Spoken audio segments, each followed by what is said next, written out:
ए राजा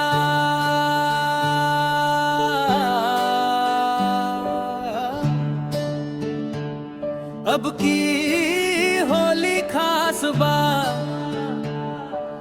माल साथे पास बा, रंग गुलाल तैयार बा। होली खेलब माल के हाथ से, लाल पीला रंग बरसे माथ से,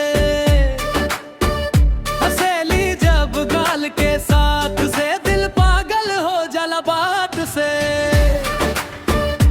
होली खेलब माल के हाथ से, भीजे चुनरिया प्यार के बरस से, आज ना दूरी आज ना फास से, रंग उड़ेला सीधा सांस से।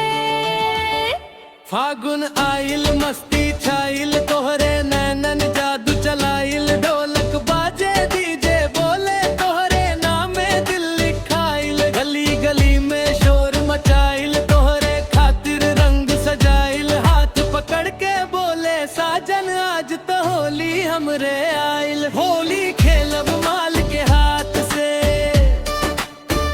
रंग बरसे सीधे जज्बात से,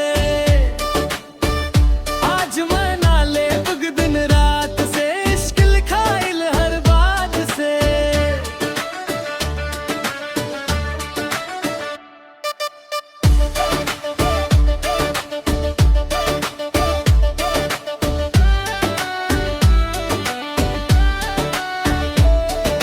पिचकारी में प्यार भरवा,